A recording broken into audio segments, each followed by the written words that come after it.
Halo semuanya, Assalamualaikum warahmatullahi wabarakatuh. Kali ini kita bakalan membahas beberapa soal tentang close questions. Close questions ini dia bukan kayak soal reading yang biasa ya, yang biasanya kita kan ditanya apa inti dari paragraf, apa yang dimaksud dari paragraf 1, 2, 3, misalkan apa kelanjutan paragrafnya, nggak kayak gitu ya. Karena di close questions kita bakal mengisi kalimat yang tumpang. Mungkin kalian ada yang udah pernah lihat soal seperti ini ya di beberapa kali try out mungkin. Nah, aku ngambil beberapa soal dari SBMPTN atau PTS tahun 18 sampai tahun 19, sama ada yang dari tahun 2007 karena menurutku soalnya masih relevan. Oke, kita langsung ke soal ya. Nah, soalnya nanti bakalan ada fill in the blank beserta nomornya. Ini ya, biasa. Yang penting untuk diketahui, materi seperti ini sangat amat butuh fondasi dari struktur dan grammar kalian. Kayak misalkan dari 16 hari kemarin, kita kan udah belajar tentang apa itu noun, apa itu adjective, bagaimana struktur sebuah kalimat, apa itu frasa, apa itu klausa. Nah, misalkan frasa oke, ada gabungan dari beberapa noun atau gabungan dari beberapa adjektif. Kalau misalkan klausa dia punya minimal satu verb lain gitu ya. Itu sangat amat dibutuhkan di sini. Kalian juga harus bedain mana yang noun, mana yang adjektif. Kalian tahu adjektif pasangannya noun. Oh, oke, berarti ketika di sini ada noun, kemungkinan di sini butuh adjektif. Ketika di sini ada preposisi, kita misalkan of, di sini butuh noun dan lain-lain ya. Jadi kita sambil recall materi yang udah pernah kita pelajarin. Bacaannya nggak terlalu panjang kalau yang close questions jika dibandingin sama yang reading biasa. Cuma memang harus detail. Jadi kita nggak bisa skimming. Oke, kita bisa scanning mungkin dari kalimat yang ini ya, dari misalkan blank yang ini nomor 1, tapi kita bakalan bingung kita mulai dari mana. Jadi alangkah lebih baik kalau soal ini kita baca dari awal, karena soalnya juga sedikit, jadi kita manfaatkan sebaik mungkin. Oke, kita baca dulu. Over this decade, employment in jobs requiring education beyond a high school diploma will grow more rapidly than employment in jobs in do not. Bilang pada dekade ini, employment in jobs requiring education beyond a high school diploma, kebutuhan pekerjaan atau kebutuhan pegawai di pekerjaan yang membutuhkan pendidikan melebihi dari high school diploma will grow more rapidly. Jadi artinya orang-orang butuh, si para perusahaan ini mau nge-hire orang-orang yang sekolahnya nggak sekedar sampai diploma aja, butuh yang lebih dari diploma gitu. Will grow more rapidly, tumbuh lebih cepat than employment in jobs in do not. Of the 30 fastest growing occupations, occupations, dari 30 jenis pekerjaan yang pertumbuhannya tercepat, more than half require post-secondary education. Lebih dari setengahnya membutuhkan post-secondary education, artinya pendidikan yang bukan yang basic lagi, bukan yang mendasar lagi. Dia sudah butuh yang post-secondary, artinya dia butuh level yang lebih tinggi. With the average earnings of college graduates at a level that is twice as high as that of a worker with only a high, ini typo lagi, harusnya high, tinggi, high school diploma. Higher education is now the clearest blah blah blah into the middle class. Saya bilang dengan rata-rata pendapatan dari mahasiswa lulusan at a level that is twice as high as that of workers with only, jadi gajinya ini pendapatannya 2 kali lebih besar daripada mereka yang cuma sekolahnya sampai diploma. Jadi bilang higher education, pendidikan yang lebih tinggi, is now the clearest blah blah blah into the class, adalah zaman sekarang ini sesuatu yang merupakan titik-titik yang jelas ya, menuju middle class, menuju kelas menengah. Berarti artinya apa? Di sini clearest kita udah tahu adjective kan. Oh, dari mana kalau kita tahu adjective? Masih ingat kan yang misalkan ada positif, terus ada komparatif, ada superlatif. Clear ini positif, jelas artinya komparatif berarti clearer, superatifnya clearest ya, berarti dia adjective.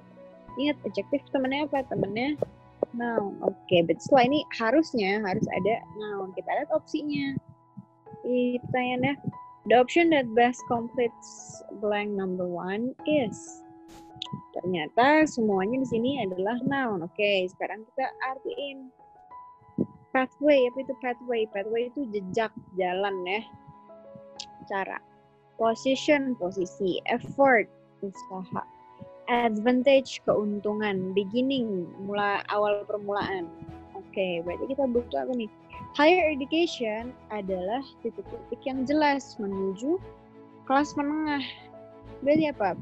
Posisi yang jelas, higher education adalah posisi yang jelas. Kurang ya? Pathway, cara yang jelas agar seorang dapat masuk ke kelas menengah. Boleh kita save dulu. Effort, usaha yang jelas. Higher education itu bukan effort lagi, itu udah merupakan posisinya, maksudnya itu merupakan hasilnya. Higher education adalah titik yang jelas. Advantage, keuntungan. Beginning, permulaan yang jelas menuju middle. Lebih masuk yang pathway ya, jejak atau cara. Jadi kayak, kalian kalau mau lebih tinggi derajat ya, lebih tinggi levelnya, maka kalian harus punya pendidikan yang lebih tinggi gitu lah ibaratnya. Jadi nomor 1 jawabannya A, pathway. Nomor 2 kita baca lagi. In higher education, pada pendidikan yang lebih tinggi, the US has been outpaced. Berarti kita tahu nih pasif nih, outpaced. Yang namanya outpaced, outnumbered atau outnumbered. Outnumbered tuh kalah jumlah. Berarti outpaced, out kalah. Itu berarti gitu ya. Number, jumlah, kalah dalam jumlah, outnumber. Outpaced, kita tahu pace ini adalah kecepatan ya, pace. Kecepatannya film ini pace-nya slow banget nih, lama banget. Kecepatannya lambat. Nah, berarti the US, Amerika, US itu Amerika, UK itu England, has been outpaced internationally. Dikalahkan nih, kalah cepat secara internasional. While the US ranks 9th in the world in the proportion, US ini ranking 9 of young adults enrolled in college. Dia ranking ke-9 dinilai dari jumlah pemudanya yang bersekolah di kuliah, yang melanjutkan sampai jenjang kuliah. Dari 9, we have fallen into 16th in the world in our share of certificates and degrees awarded to adults age 25 sampai 34. Jadi kalau berdasar pemudanya yang ikut kuliah, mereka ranking 9. Tapi kalau berdasarkan dari sertifikat dan degree dan gelar yang diberikan ke orang dewasa berusia 25 sampai 34, mereka urutan 16. Even lebih rendah, lagging behind, ada lagging artinya stuck. Artinya tertinggal sama Korea, Kanada, Jepang dan negara lainnya. Berarti Korea, Kanada, Jepang di sini, Amerika di sini. While more than half of college students graduate within 6 years, the blah blah blah for low income students is around 25%. Nah, berarti apa nih, dia lagi bahas apa? Kalau ada persen, gampangnya ini pasti dia bahas percentage, persentase atau rate. Biasanya kalau rate tuh kalau nggak dalam persen dia dalam koma, 0,5 gitu ya. Ya ini artinya sama, 0,5 itu artinya berapa persen gitu. Berarti while more than half of college students graduate within 6 years, the for low income students is around 25%. ketika lebih dari setengah mahasiswa lulus dalam waktu 6 tahun,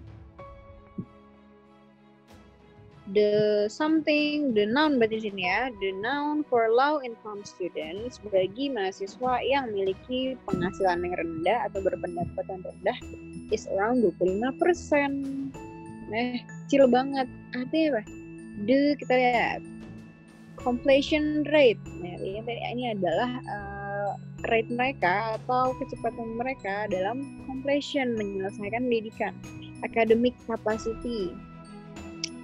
Logical understanding, kita belum ngomongin understanding di sini, kita masih mainan angka. Sudah lulus atau belum? Berapa persentase mahasiswa yang lulus? Berapa yang enroll di kuliah? Learning achievement for long-term students is around 25%. Intellectual development, kita belum membanding-bandingin intellectual development, belum sedetail itu. Jawaban yang paling tepat adalah completion rate, ya, karena dia lagi bahas graduate juga di sini ya kan, dia membandingkan. Meanwhile lebih dari setengah graduate orang-orang ini lulus dalam waktu 6 tahun. Nah, mahasiswa yang berpenghasilan rendah atau kemampuan finansialnya rendah itu cuma 25% yang lulus dalam waktu 6 tahun gitu ya. Completion rate jadi jawabannya. Tadi nomor 1 pathway, nomor 2 completion rate. 3. The option that best completes rate is yang 3. Acknowledging these factors early in his administration, menyadari faktor-faktor ini pada lebih dulu pada zaman rezimnya dia, pada zaman administrasinya Presiden Obama. Presiden Obama challenged every American to commit at least 1 year of higher education or post-secondary training. Presiden Obama challenge nih, menantang every American, tiap American to commit, untuk mau dan untuk melaksanakan pendidikan at least setahun lebih tinggi, satu tingkat lebih tinggi. At least 1 year of higher education or post-secondary training. Oke, ini masih yang ketiga, kita bahas the option that best completes nomor 3 adalah kira-kira lanjutannya apa nih? Bla bla bla, bahwa Amerika would once again have the highest proportion of college graduates in the world by 2020. Artinya Obama yakin bahwa bla bla bla bahwa Amerika akan memiliki proporsi paling tinggi nilai dari jumlah wisudawan pada tahun 2020. Nanti the option that best completes nomor 3 adalah Americans will deserve higher education for their future. Orang Amerika akan mendapatkan atau disediakan higher education for the future. Nah, nyambung ya. Coba, American will deserve higher education for the future that America enggak, sama sekali nyambung. Middle class Americans are invited to provide financial aid. Di sini ada bahwa, kayak nggak nyambung aja kalau pakai ini. Middle class, orang-orang kelas menengah Amerika diundang untuk menyediakan bantuan financial, bahwa Amerika akan menjadi enggak. American students are suggested to take entrepreneurial skills. Kita tadi nggak ada bahas entrepreneurial skills. Dia disuruh kuliah, kalau nggak suruh ngambil post-secondary training, bukan entrepreneurial. Okay. The president has set up a new educational goal for the country. Nah, ini masuk ya, karena kita masih ngomongin Mr. Obama dari tadi, terus dia kan nge-challenge. The president telah menyusun new educational goal. Ya, tujuan atau target-target educational untuk negara, bahwa that Amerika will once again, nyambung ya, jadi si presidennya udah ngeset target kayak gini, lalu dia yakin bahwa Amerika bakal meraih posisi tertinggi lagi. Jadi jawabannya yang D. Yang E, the government recommends American for college education that Nggak nyambung juga. Di sini tiba-tiba bahas pemerintah dengan merekomendasikan orang-orang Amerika for college education. Oke. Jadi jawabannya tadi yang A, pathway, terus completion rate, dan president has set up new educational goal for the country. Gitu Nomor 2. People who use social networks, Twitter and Facebook the most often are also the most narcissistic. According to a new infographic that cities results from that site, seharusnya di sini bukan cities, site itu menyatakan kalau cities kota. Dia bilang orang-orang yang menggunakan social networks, media sosial, jejaring sosial, Twitter dan Facebook adalah orang-orang yang juga narsis. Dia bisa bilang kayak gini karena merujuk dari infografik yang menyatakan hasil dari beberapa studies, beberapa research gitulah ya intinya. Blah blah blah, it comes to Facebook. 18-25 tahun users who frequently updated their status, posted pictures of themselves and set quotes or models to glorify themselves drew a higher narcissism score in a study that blah blah blah. Yang pertama dulu. Nah, ini kalau kalian sering baca, pasti kalian paham dia butuh konjungsi apa. Nomor 1, kita sering dengar when it comes to ketika gitu. When it comes to me, ketika ngomongin gue, itu anak semangat banget gitu. When it comes to him, dia nggak semangat gitu. When it comes to me, dia semangat marah-marahin gue. Giliran sama gue gitu. Nah, ini berarti artinya ketika when it comes to Facebook, ketika kita membicarakan Facebook gitu before, unless, when paling cocok. Kan before artinya sebelum, unless kecuali, when ketika, since karena yang di sini ya, atau sejak, since it comes to Facebook, nyambung. After, setelah. When it comes to Facebook, ketika kita lagi bicarain Facebook, pengguna yang umurnya 18-25 tahun yang seringkali frequently mengupdate atau memperbarui statusnya, mengunggah gambar-gambar mereka dan quotes sedih atau kata-kata sedih atau moto untuk glorify themselves, untuk mengagung-agungkan dirinya, glorify themselves. Drew, ini verb 2 dari draw. Drew, higher, menarik atau menggambarkan sifat narsistik yang lebih tinggi. Higher narcissism score in the study that used the narcissism blah blah blah inventory and Rosenberg self-esteem scale. Oke. Artinya dibahas. Di sini ketika bicarain Facebook, kita bahas orang-orang yang 18-25 tahun, mereka yang suka update status, yang suka update foto, terus yang suka post pictures dan lain-lain. Mereka dinilai lebih statistik berdasarkan studi dari siapa? Use the narcissism blah blah blah inventory and Rosenberg self-esteem scale. Nah, di sini dia mau bahas tentang narcissism personality, ya kan? Artinya personality itu sebuah noun. Artinya dia mau membahas studinya ini tentang kepribadian yang narsis. Narcissism itu adalah sebuah noun, personality noun, inventory juga noun.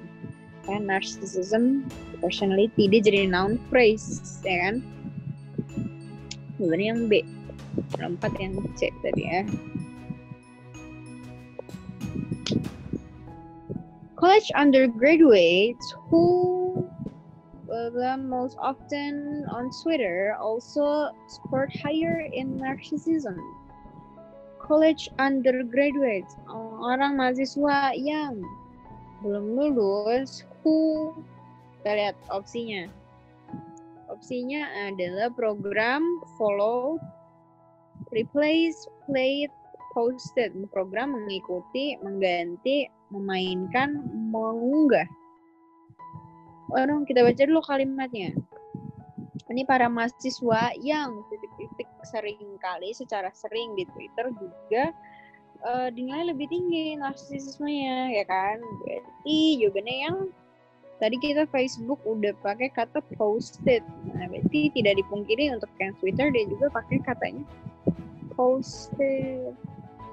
Lagi juga kita udah tahu kan kalau who itu bisa diikutin verb, ya kan? College undergraduates who posted. Dia bilang sini mahasiswa yang ngepost banyak-banyak di Twitter juga dianggap atau dinilai sebagai orang yang narsismenya tinggi. Terus kita lihat lagi, ini University of Michigan study. Since Twitter is used, karena Twitter digunakan dalam bagian to broadcast a user's view, broaden his on her. Karena Twitter digunakan in part untuk membroadcast pandangan dirinya sendiri. Broaden.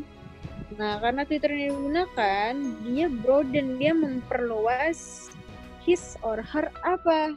Ya kan? Kita tahu his atau her itu adalah possessive adjective. Kita udah pernah belajar ya.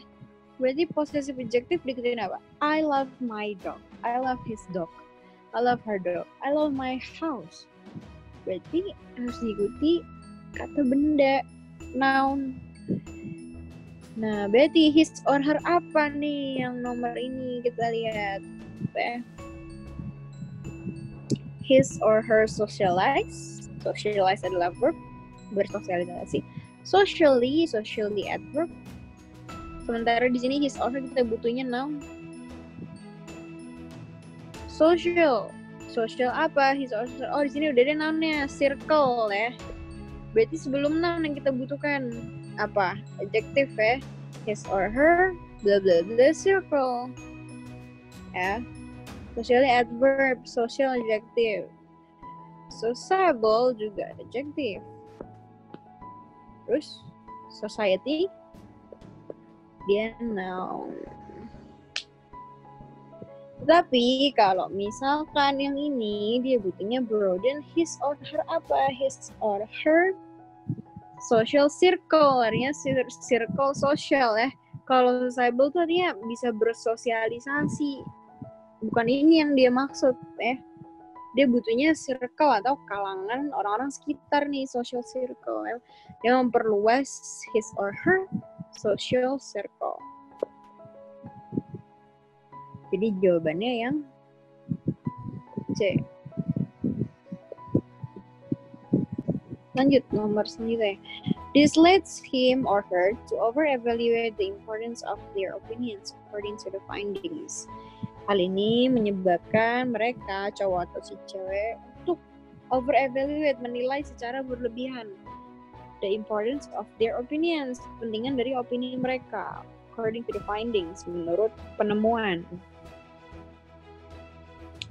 The infographic begins by defining and providing blah blah blah of narcissism.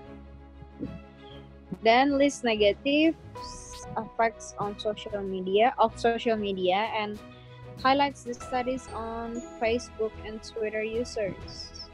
Nah, berarti the infographic membicarakan atau mulai membicarakan dari defining atau mendefinisikan dan providing menjelaskan titik-titik dari narsisisme, titik-titik dari narsisme apa?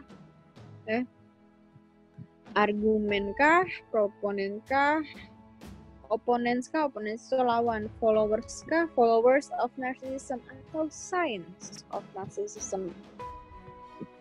Yang paling tepat adalah yang signs ya, tanda-tanda dari narcissism.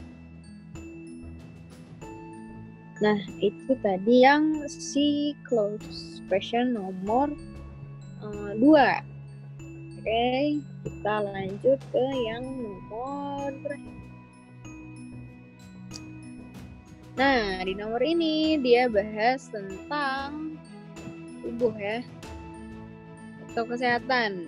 Di sini kita ngambil dari SNMPTN atau SBMPTN bulan Mei 2007.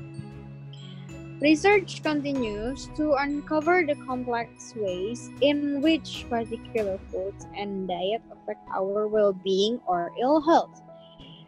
Penemuan atau studi melanjutkan untuk uncover, artinya membeberkan fakta-fakta, the complex ways, cara-cara yang kompleks di mana particular food and diet affect our well-being or ill health. Artinya penemuan kembali dan sampai saat ini masih membuka atau memberitahu kita the complex ways, cara-cara yang kompleks, gimana sih caranya makanan tertentu dan diet dapat memberikan pengaruh pada kesehatan kita, well-being or ill health. Okay? We no longer simply see the body as a machine from which we remove, repair, or correct blah blah blah parts. Kita tidak lagi melihat tubuh kita secara simple sebagai mesin yang mana bisa kita bongkar ya, bukan bongkar pasang, yang mana bisa kita betulkan atau repair, kita perbaiki atau correct atau mengkoreksi titik-titik parts ya. Kita tahu di sini parts adalah noun.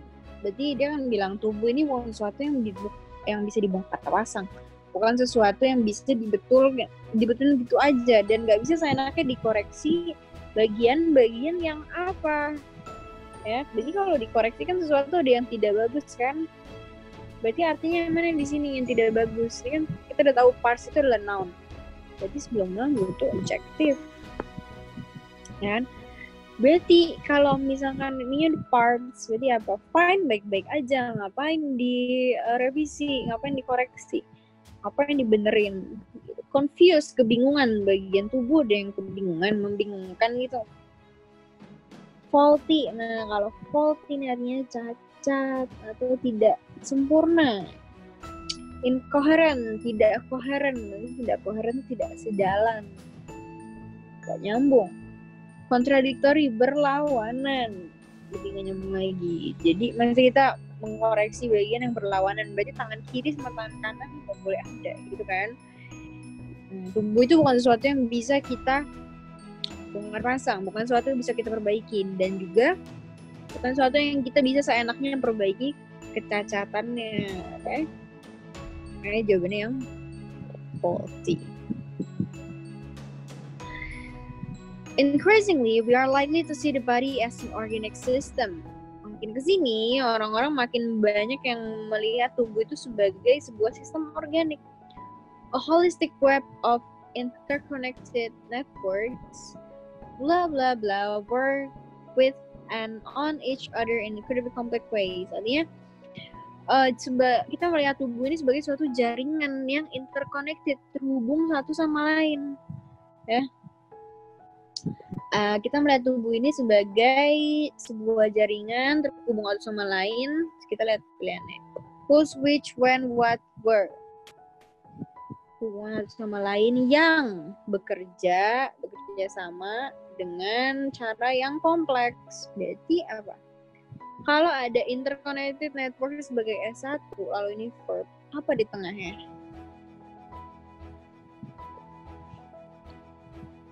A holistic web of interconnected networks.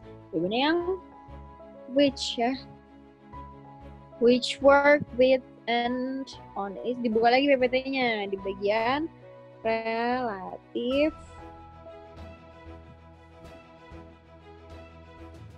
adjective atau relative clause. Di adjective clause ada di PPT yang nomor hampir terakhir. Jadi jawabannya yang which ya. Jadi kan ada S1, subjek, terus ada verbnya.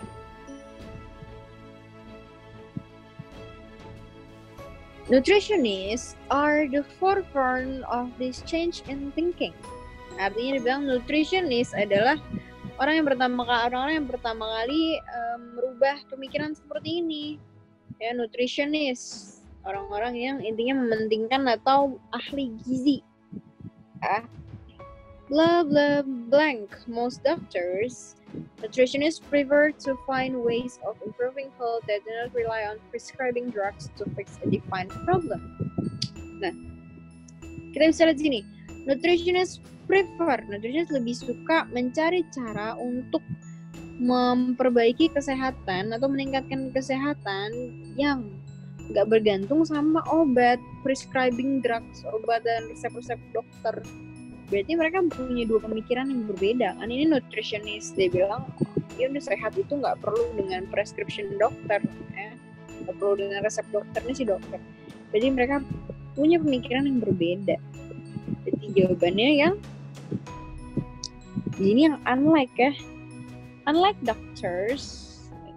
most doctors, nggak seperti kebanyakan dokter gitu ya. Number 4, nutritionists prefer to look at each individual holistically. Artinya nutritionists melihat seseorang itu secara detail individualnya. Dia misalkan butuh apa, si nutritionist akan mencari cara lain selain prescribing drugs, selain obat. Nutritionists nutritionists prefer to look at individual holistically. Blah blah blah for the way diet influences the well-being of the person as a whole. Kita lihat opsinya. Searching, examining, finding, exploring, investigating. Biasanya yang preposisinya sama for apa? What do you? Jawabannya adalah nutritionist, kan tadi bilang nutritionist lebih suka untuk melihat seorang individual, mencari-cari cara gimana sih caranya diet bisa ngasih efek ke kesehatan manusia secara menyeluruh. Gitu. Berarti gimana yang searching. Oke. Lanjut. Karena searching juga biasanya diikutin sama sih for searching for something bla bla bla. Oke. Nomor 5. Although if when before since. Nutritionists believe that nutritionists mempercaya itu blah blah blah food nourishes the body, it's likely to perform. Dengan nutritionist percaya kenapa sih dia percaya bahwa ada jalan lain selain obat? Nutritionist percaya karena berarti karena di sini artinya yang mana?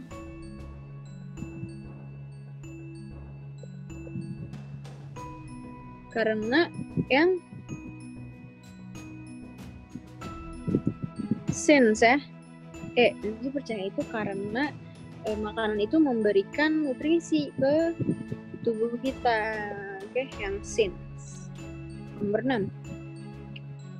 Modern nutritionists believe that the person is susceptible to illness or disease when their key organs are no longer able to detoxify or eliminate something like something elements. Nah, kita udah tahu ada elements. Jadi dia bilang, nutritionist percaya bahwa bukan itu bawahnya. Modern nutritionist percaya bahwa seseorang diduga memiliki penyakit or illness or disease ketika organ-organ inti mereka tidak mampu lagi untuk memisahkan diri dari racun, detoxify or eliminate, menghilangkan bla bla bla elements. Ingat titik-titik elements. Ini udah noun, berarti kita butuh adjective di sini ya. Kita lanjutin dulu kalimatnya. Intinya orang dianggap sakit ketika organ-organ intinya sudah tidak bisa menghilangkan elemen yang apa nih itu yang dipanggil atau yang disebut anti-nutrients from the body. Berarti elemen yang anti nutrisi, berarti dia merusak ya kan? Berarti elemen yang merusak damaging apa damaged? Ya kita pernah bahas participle kan? Nah, participle apa? Kalau dirusak yang damaged, nih sorry salah coret, damaged. Kalau yang merusak damaging, berarti elemen yang merusak damaging element. Oke. Yang B. Anti-nutrients appear to be linked to such things as traffic pollutions. Anti-nutrients sepertinya sekarang ini dihubungkan dengan beberapa hal. Seperti polusi jalanan, traffic pollution, antibiotics, deep fried foods, makanan yang digoreng secara lama dan secara dalam, deep fried food. Processed meats, daging yang diolah, daging olahan, and something of plastic.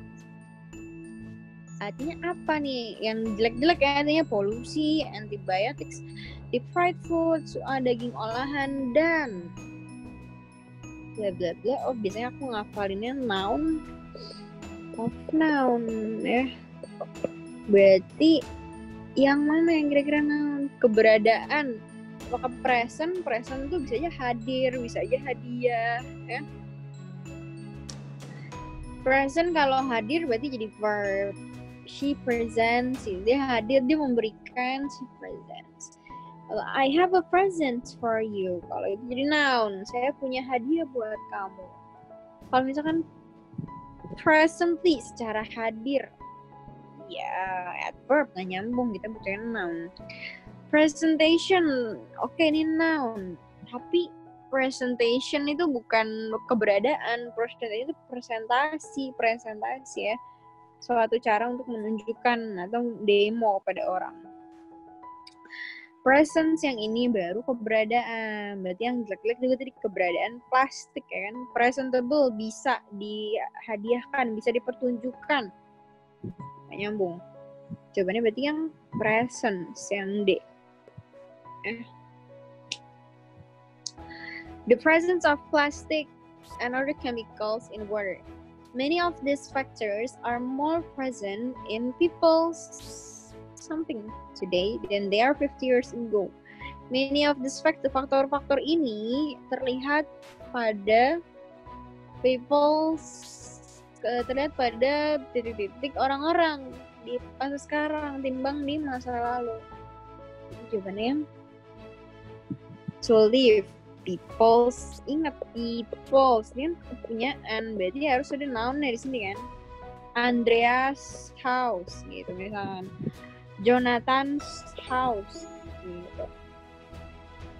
Berarti yang lives, kehidupan ya. To live itu nggak bisa, to sama verb 1. Lively adverb, nggak nyambung juga ya. Kalau lives hidup.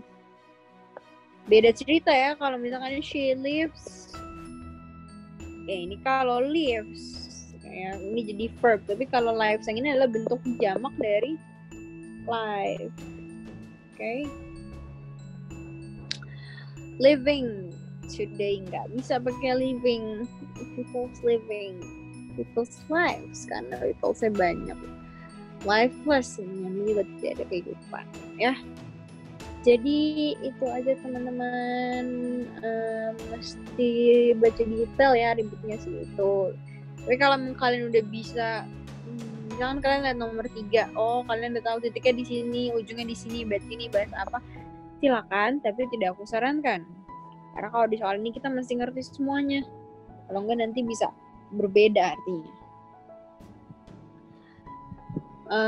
Mungkin itu aja dari aku teman-teman, close questionsnya.